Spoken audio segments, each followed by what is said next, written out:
Carta de Tiago, capítulo 1. Eu quero voltar ao capítulo 1.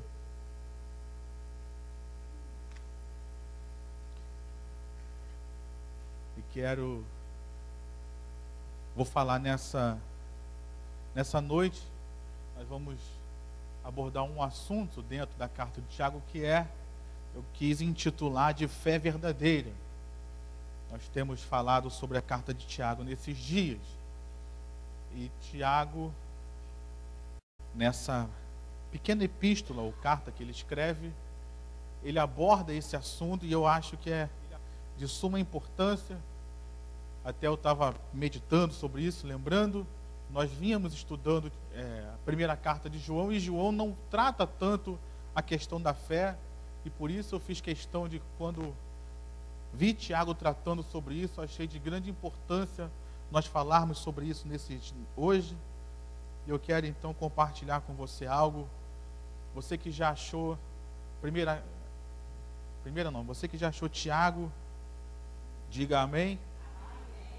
Então vamos ler a partir do capítulo 1, versículo 2 a 8, que diz assim: Meus irmãos, tenham por motivo de grande alegria o fato de passarem por várias provações, sabendo que a provação da fé que vocês têm produz perseverança. Ora, a perseverança deve ter ação completa, para que vocês sejam perfeitos e íntegros, sem que lhes falte nada. Se, porém, algum de vós necessita de sabedoria, peça a Deus, que a todos dá com generosidade e sem reprovações, e ela lhe será concedida. Peça-a, porém, com fé, em nada duvidando, pois o que duvida é semelhante à onda do mar, impelida e agitada pelo vento. Que uma pessoa dessas não pense que alcançará do Senhor alguma coisa, sendo indecisa e inconstante em todos os seus caminhos. Amém? Feche seus olhos, vamos orar. Pai, te agradecemos por essa noite, muito obrigado pela tua palavra. E nessa hora nós te pedimos que a tua graça, que o teu Espírito, meu Deus, se manifeste, falando aos nossos corações, aplicando essa palavra na vida e na realidade de cada um de nós. Assim nós oramos, Deus, na autoridade do teu nome, que toda barreira caia por terra e a tua palavra seja pregada e compreendida com total liberdade. É o que nós oramos em nome de Jesus. Amém e amém. Como eu tenho falado, queridos, Tiago, essa carta ela foi escrita por volta do ano 49 depois de Cristo, e pega o início da igreja, pega o momento em que a igreja começou a ser perseguida e se espalhar pelo Império Romano. E Tiago, tenho certeza que cada um de nós aqui teve essa experiência. Talvez você tenha tido dos dois lados, ou como o meu caso, só teve de um lado só. Quando um pai precisa deixar o seu filho sair pela primeira vez, de repente ele vai sair de casa, de repente um filho jovem vai morar em outro lugar, o pai, a mãe, o responsável por aquele jovem, ele começa a fazer perguntas. Fulano, está tudo bem aí? Você almoçou? Tem algumas mães que são até mais diretas: tomou banho? Lavou a roupa direito, meu filho? Lavou? Começa essas perguntas para quê?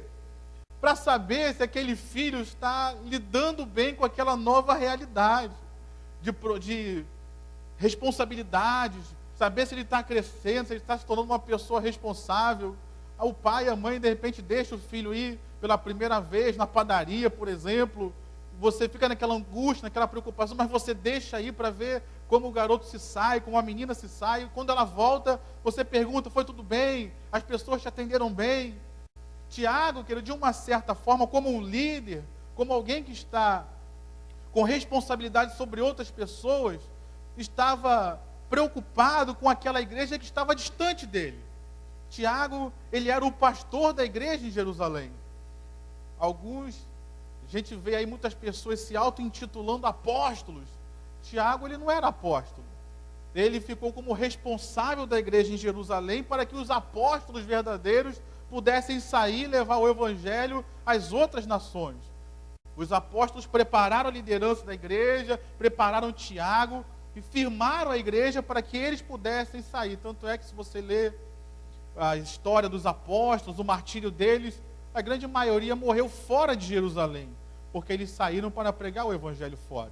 Então Tiago estava ali preocupado com aquelas pessoas que estavam saindo da sua vista, do seu controle, e que seria exigido delas um amadurecimento, uma responsabilidade. E dentre essas coisas que Tiago se preocupa, uma das principais é a questão da fé. É a questão da fé que Tiago se preocupa em fortalecer os irmãos, em ajudar os irmãos, em verificar se os irmãos estão de fato com uma fé verdadeira, como eu coloquei ali. Nessa noite, meu irmão, uma das coisas que Deus está mais preocupado em verificar na nossa vida é se a nossa fé é uma fé verdadeira. Amém? Por isso, Tiago, logo no início do capítulo, no versículo de número 3, ele diz que a nossa fé, ela é provada. Preste atenção nisso. A nossa fé, ela é provada. Todos nós, queridos, independente do nível de conhecimento teológico, bíblico, espiritual que você tenha, independente do tempo de igreja que você tenha, uma hora a sua fé será provada. E para que a nossa fé precisa ser provada? Vou te dar dois principais motivos.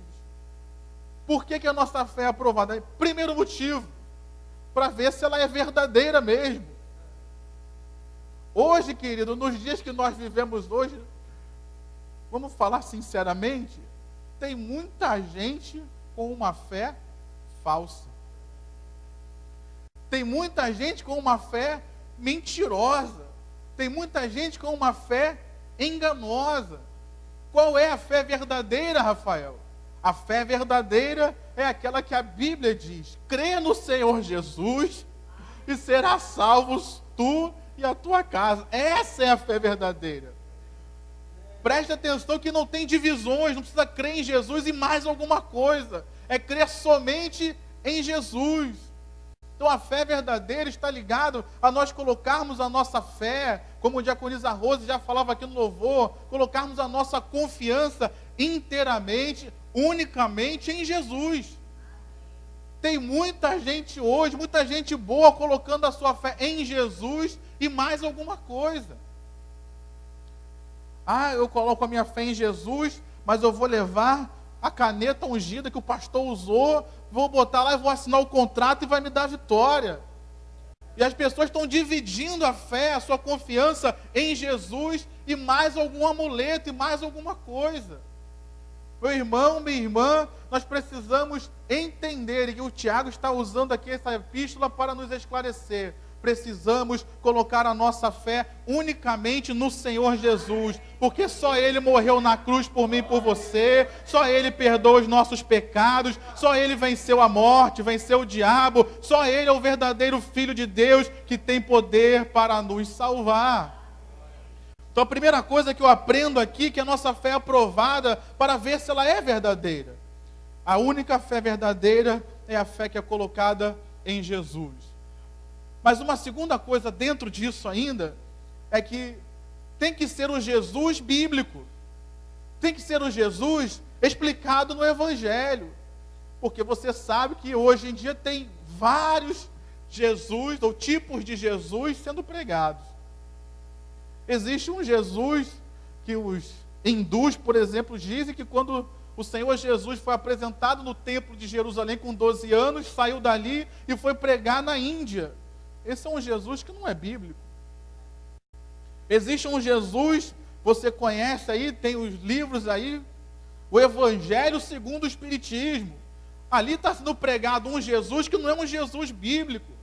Eu gosto sempre de dizer isso. A palavra de confiança é a Bíblia.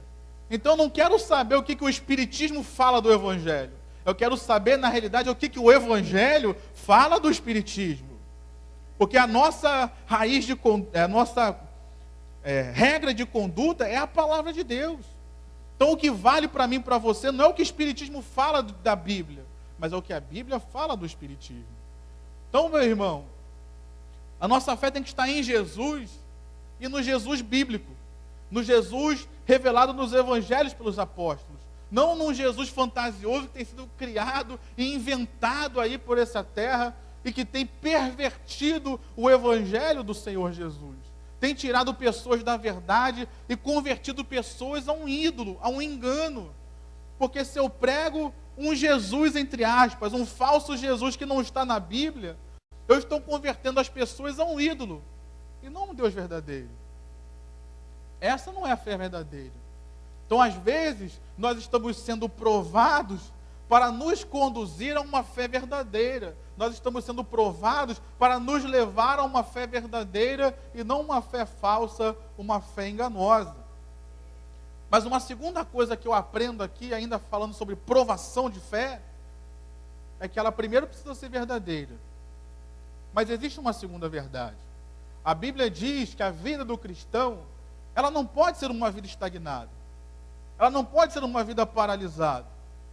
Ela é uma vida dinâmica. A Bíblia diz que nós devemos conhecer ao Senhor e prosseguir em conhecer ao Senhor. Você já conhece o Senhor? Quem aqui está nessa noite já conhece ao Senhor? Graças a Deus por isso. Nós precisamos aprender, então, a continuar conhecendo. Deus, Ele é infinito, então, quanto mais nós buscamos, quanto mais tempo passamos com Ele, mais nós vamos aprendendo, mais nós vamos conhecendo. A Bíblia diz que nós devemos nos santificar.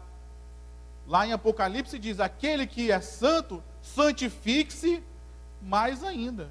Você se acha santo? Quem aqui se acha santo? Levanta a mão, você é santo, você é separado por Deus, você é escolhido de Deus, então você é santificado. Você foi separado do mundo para servir a Deus. Agora a Bíblia diz, você é santo? Santifique-se mais. Separe-se mais. Busque mais. Santifique-se mais. Mas a Bíblia também diz que nós devemos andar de fé em fé. Você crê em Jesus? A Bíblia diz, cada um de nós recebeu uma medida de fé dada da parte de Deus para nós. Mas essa medida de fé, ela deve ser desenvolvida, ela deve ser crescida, ela deve ser amadurecida. Então nós passamos muitas vezes por provas de fé para elevar o nosso nível de fé, para nos levar a um nível de fé maior, para nos levar a um nível de confiança maior. É interessante nós observarmos que alguma coisa ao passar do tempo mudou na igreja.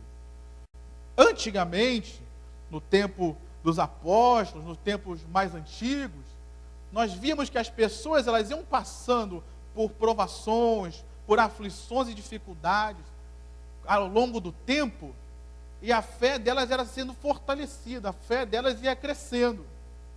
Hoje em dia parece que isso mudou, parece que isso se inverteu. As pessoas que estão mais tempo na igreja são as pessoas que têm menos fé. Isso não deveria ser assim. Nós vemos as pessoas que entram na igreja, que se convertem, estão dando seus primeiros passos no Evangelho com muito mais fé do que as pessoas que estão há 10, 20, 30 anos na igreja. Já viram Deus fazer tantos milagres, já viram Deus fazer tantas coisas, já viram a fidelidade de Deus nas suas próprias vidas de várias maneiras, mas por causa das lutas, por causa das provações, até talvez porque se escandalizaram com uma atitude de algum irmão na igreja, as pessoas estão perdendo a sua fé. Não deveria ser assim, querido, deveria ser o contrário. Quanto mais tempo, quanto mais vendo o milagre de Deus, quanto mais vendo a ação de Deus, a nossa fé deveria estar crescendo, sendo fortalecida e sendo edificada cada vez mais.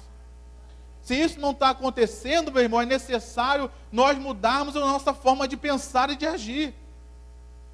Eu não posso acabar com a minha fé só porque algum irmão me escandalizou. Eu não posso destruir a minha fé só porque hoje estou passando por um momento de aflição. Não, meu irmão, essa aflição que você está passando é exatamente para você fortalecer a sua fé, para você crescer a sua fé e ver ainda mais Deus fazendo na sua vida e através da sua vida. Amém? Entenda isso.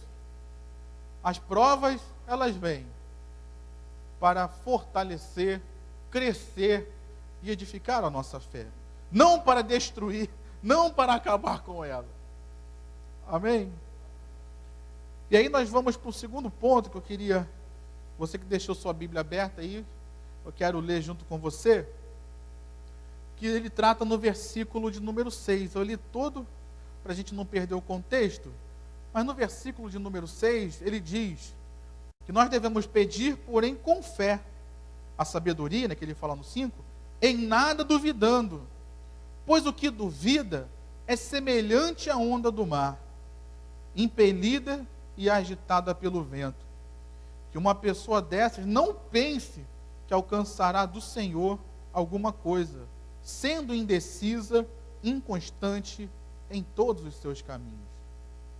Tiago aqui ele fala primeiro da aprovação da fé. E aqui nesse contexto eu queria não só olhar para a questão da sabedoria, mas olhar para a nossa fé em si. Uma pessoa que ela é indecisa, inconstante, fica difícil de ela receber alguma coisa de Deus. Essa palavra que está aqui, no original, fui ler, fui pesquisar, dá um entendimento da pessoa ter duas almas, dois pensamentos.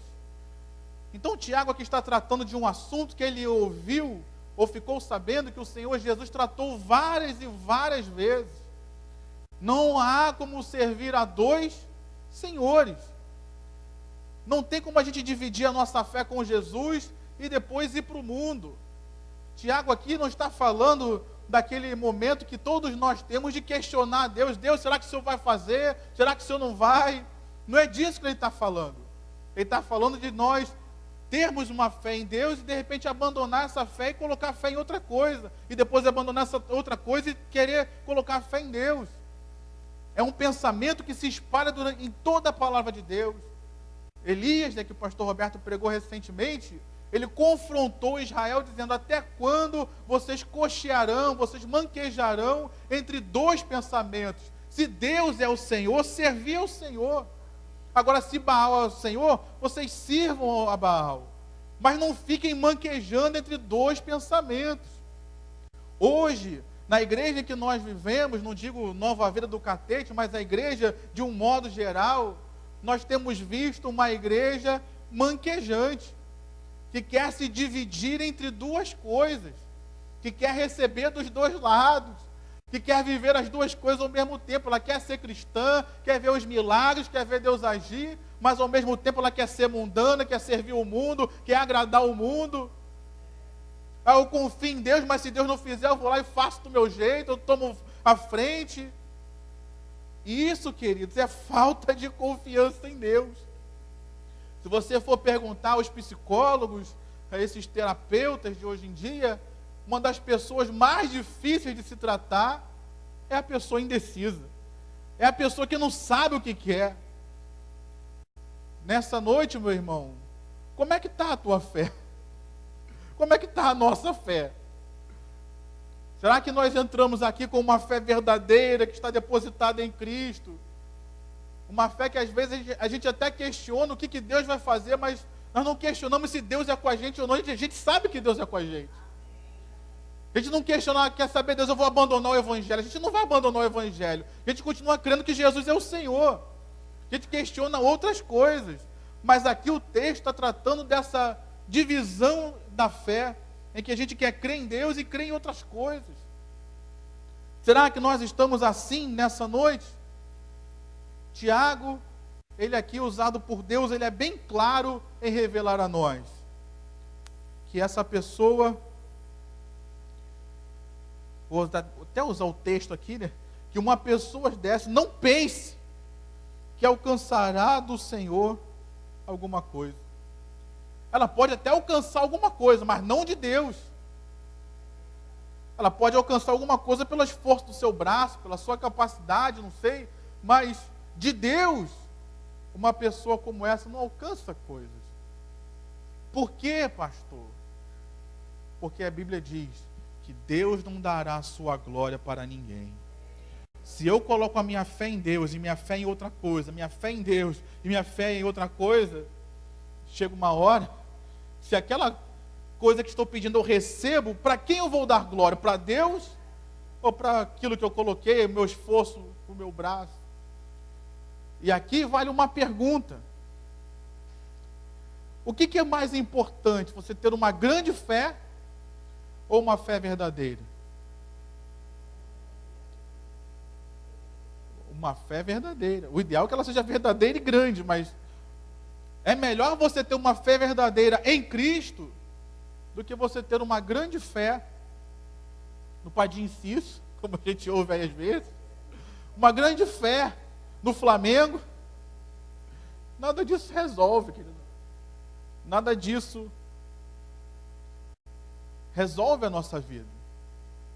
E eu acho interessante, como eu tenho falado aqui, Tiago, ele escreveu essa carta quase que exclusivamente para judeus, porque até aqui a igreja não tinha se expandido e alcançado o mundo gentio, o mundo não judeu. E aí você pula para o capítulo de número 2, que ele fala algo de grande importância para nós. Isso, Tiago mesmo, no capítulo 2, versículo, vamos ler o versículo 19.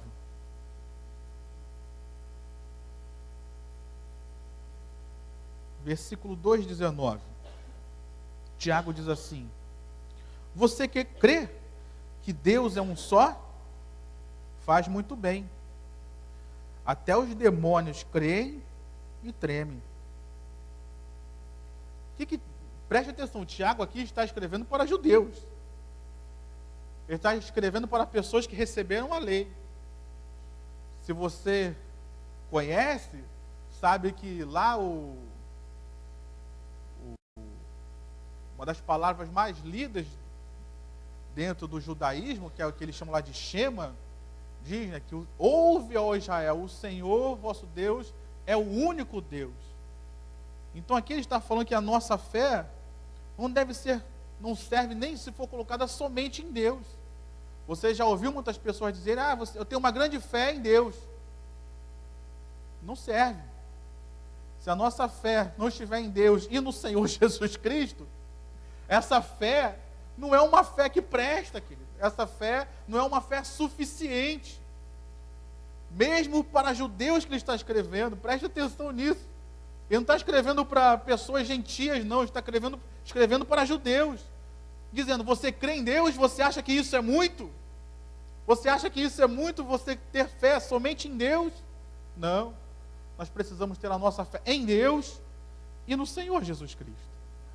Porque essa é a fé que vai trazer libertação, essa é a fé que vai trazer milagre, essa é a fé que vai trazer vitória para nós.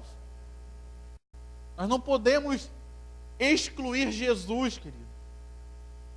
Porque se a gente exclui Jesus, a gente vai estar destruindo tudo aquilo que Deus fez por nós através da vida dele. Todas as nossas bênçãos, todas as nossas vitórias vêm através do sacrifício de Jesus. Se você diz que crê em Deus, mas não crê na obra de Jesus, essa fé é uma fé aleijada, essa fé é uma fé insuficiente, essa fé não é uma fé que salva. Nós precisamos crer em Deus, claro, como o próprio Senhor Jesus disse em João no capítulo 14, crede em Deus, não é para deixar de crer em Deus não, mas crede também em mim. A casa de meu pai tem muitas moradas, vou para preparar-vos lugar. Então aqui nós vemos essa importante lição para as nossas vidas. Não adianta só crer em Deus, nós temos que crer em Jesus. Mas a segunda coisa que trata aqui no capítulo 2, eu não vou ler tudo para a gente ganhar tempo, mas que, primeiro eu tratei que a fé é aprovada. Mas aqui no capítulo 2, ele trata de uma prática de fé. A Bíblia diz, vamos ler só um versículo para a gente usar como base. Vamos ler o último versículo, versículo 26. ele diz assim: porque assim como o corpo sem espírito é morto, assim também a fé sem obras é morta. Então aqui Tiago, no capítulo todo, ele trata de nós praticarmos a fé.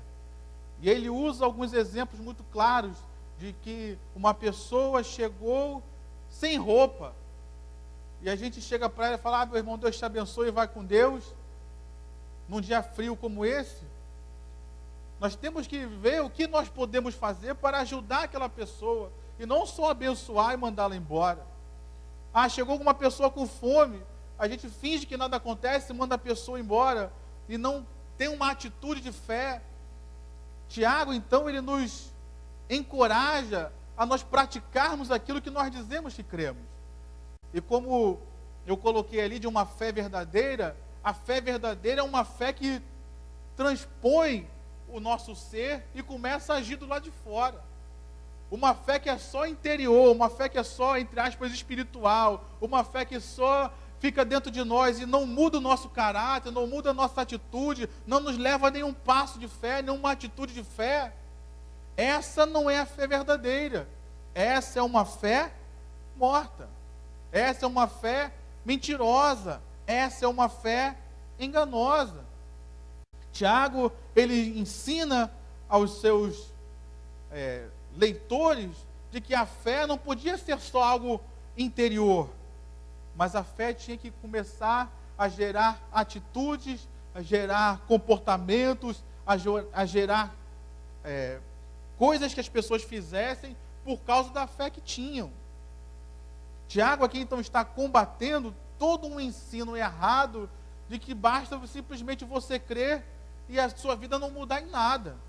Basta simplesmente, como a gente fala aqui, vem, diz que você entrega a sua vida a Jesus, a pessoa vem à frente, entrega a vida a Jesus, às vezes até se batiza no tanque da batismal ali, desce as águas, mas a vida dela continua do mesmo jeito, mas a vida dela não muda em nada.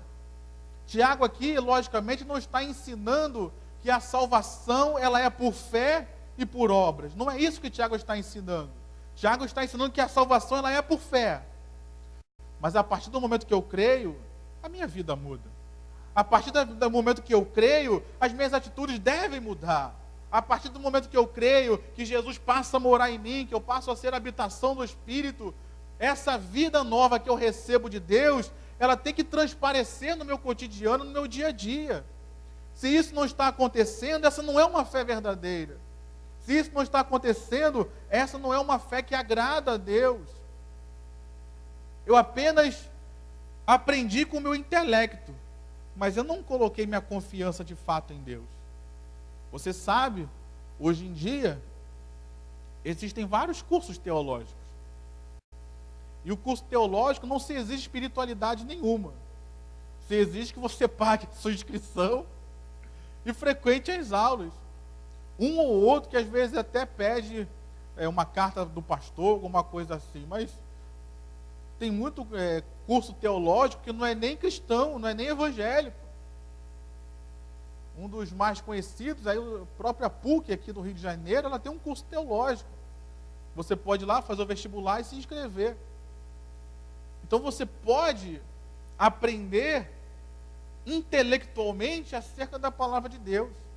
Você pode aprender intelectualmente acerca das doutrinas e até da fé.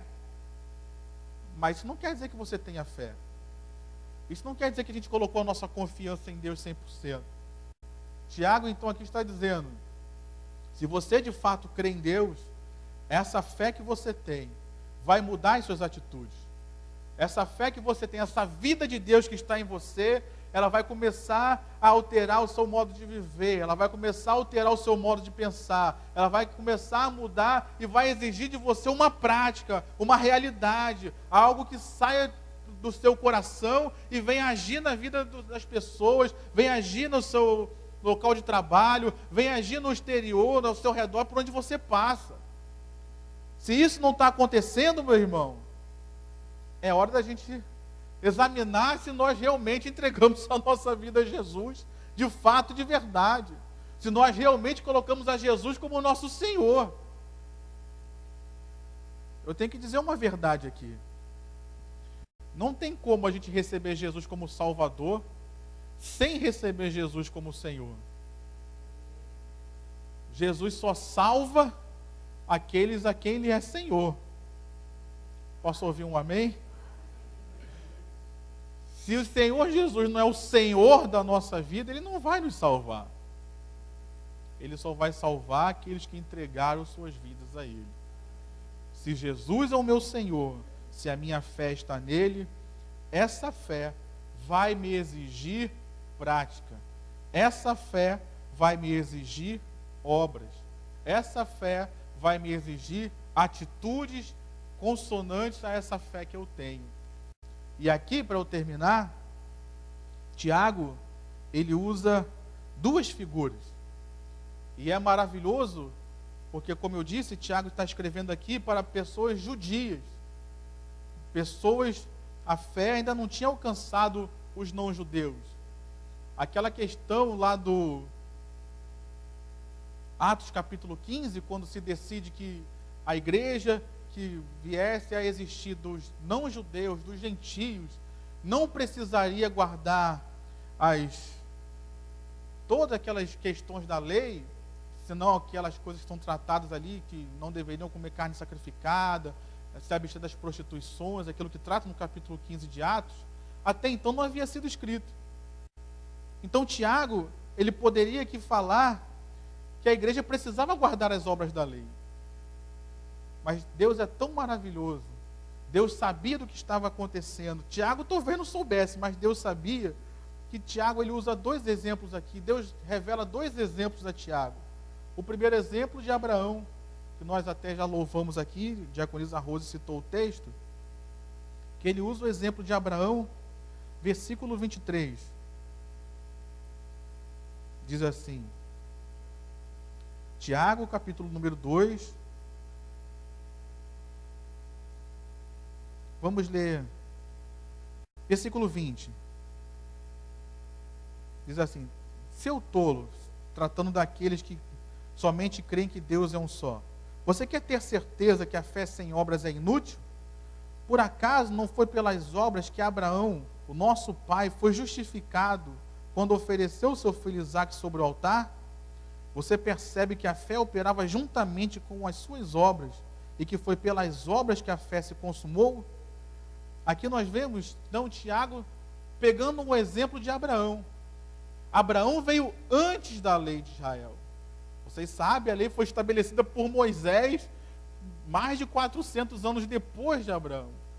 Então Tiago pega um exemplo antes da lei e diz que Abraão, apesar dele ter fé, uma hora aquela fé foi exigida uma prática.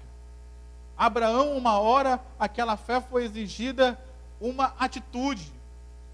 Abraão, uma hora aquela fé foi exigida que saísse de dentro dele e viesse para o mundo exterior. Não era só uma fé da boca para fora. Não era só uma fé que gerava no interior dele. Assim como a gente sempre fala, Deus, ele chama à existência as coisas que não existem como se já fossem. E isso é maravilhoso. Deus nos dá uma palavra. A vitória, a bênção, o milagre é gerado dentro de nós. Mas a fé não pode ser só interior. Essa fé, assim como ela gera atitudes em nós, por esse mesmo poder, aquilo que foi trazido a nós pela palavra, pela promessa de Deus, essa fé faz com que esse milagre seja trazido à tona. E a gente passa a viver o sobrenatural de Deus. Então nós olhamos aqui nesse texto dizendo que Abraão, o pai da fé para nós e para os judeus, ele também teve que praticar a sua fé. É lógico que ele veio praticando a sua fé desde que saiu da sua casa, mas houve um momento, o clímax da sua fé, que foi quando ele ofereceu, ou ia oferecer Isaque no Monte Moriá. E aí nós temos uma grande lição que está no versículo 22, que a nossa fé ela é aprovada e a nossa fé ela é consumada. Muitas vezes, queridos, a nossa fé precisa ser consumada. Ou seja, a sua fé ela é provada e você vence. E você faz o que é certo. Então você consuma a sua fé. Ou você declina, você escolhe outro caminho. Você deixa de consumar, de colocar a sua fé em prática. Abraão, no momento de maior crise da sua vida, a fé dele foi tão poderosa que gerou um milagre na vida dele e abençoou a vida dele e através da vida dele abençoou as nossas vidas. É interessante a gente falar sobre isso. Se eu perguntar aqui, quem quer viver milagres? Todos nós vamos levantar as mãos. Mas quem quer passar por essas provações de fé, por essas crises? Aí as mãos começam a se abaixar. Não, Deus, deixa assim mesmo, tá bom. Não precisa mudar nada, deixa do jeito que está. Para Abraão viver o grande milagre da vida dele, ele teve que subir o monte, amarrar o filho, pegar o cutelo, levantar a mão, como quem fosse matar o filho mesmo, sacrificar o filho. Deus, ele quer fazer milagres na nossa vida. Talvez você esteja vivendo momentos de crise hoje. Meu irmão, Deus continua sendo o mesmo. Deus não ficou cansado, Deus não ficou mais fraco. Deus continua sendo todo poderoso para fazer coisas extraordinárias nas nossas vidas. Confia nele, vale a pena, você não vai se arrepender. Mas o segundo exemplo que Tiago usa, e que eu acho maravilhoso, é que ele usa o exemplo de Raabe. Quem era Raabe, queridos? Raabe era uma mulher não judia, não participante do povo de Israel lá no passado. Era uma mulher que a Bíblia diz que ela era até prostituta. Uma mulher que não tinha a moral muito boa. Mas a Bíblia diz que aquela mulher também resolveu confiar em Deus. Aquela mulher, a gente não sabe o porquê, mas ela resolveu confiar em Deus, resolveu acreditar que aquilo era verdade, e a Bíblia diz que ela também confiou em Deus e teve uma atitude de fé, uma prática de fé, que isso trouxe libertação e salvação para a vida dela e para toda a sua família. Então aqui Tiago, talvez sem saber o porquê, ele está mostrando para nós que para recebermos milagres, para recebermos bênçãos, para recebermos vitórias, não precisamos ter as práticas das obras da lei, mas sim precisamos ter as práticas das obras da fé, da obediência, da confiança em Deus. Porque assim nós iremos viver todos os milagres que Deus tem para nós. Tiago usa dois exemplos, um do pai da fé, que veio antes da lei, e teve uma obediência, uma fé, uma confiança em Deus. E Tiago usa um outro exemplo, que foi o exemplo de Raabe. Raabe veio depois da lei escrita, veio depois de Moisés, mas era uma pessoa que não fazia parte do reino de Israel, do povo de Israel, mas ainda assim colocou a sua confiança totalmente em Deus, e viu milagre, e viu bênção, e viu vitória na vida dela. Se nós colocarmos a nossa confiança totalmente em Deus, através da nossa fé em Jesus Cristo, as coisas vão acontecer. Se nós colocarmos a nossa confiança totalmente em Deus, através do nosso Senhor Jesus, os milagres vão nos seguir. Se nós colocarmos a nossa confiança totalmente em Deus, através de tudo da obra do Senhor Jesus na cruz do Calvário, nada nem ninguém poderá permanecer e prevalecer contra nós, porque essa é a promessa de Deus para as nossas vidas. As portas do inferno não prevalecerão contra a igreja. Eis que te dou o poder para pisar serpentes e escorpiões e toda a obra do maligno, e nada nos causará dano. O Senhor Jesus disse que Ele venceu o mundo e nos deu a garantia de que por mais que o mundo hoje esteja perverso, esteja difícil, esteja combatendo contra a igreja, no poder de Jesus, nós como igreja iremos combater e vencer o mundo, porque essa é a vitória que vence o mundo, a nossa fé. Eu não sei o que você está vivendo, meu irmão, mas eu sei de uma coisa: Deus é poderoso para nos dar vitória. Amém? Então, para terminar, pergunte para o seu irmão de leve: A sua fé está viva ou está morta?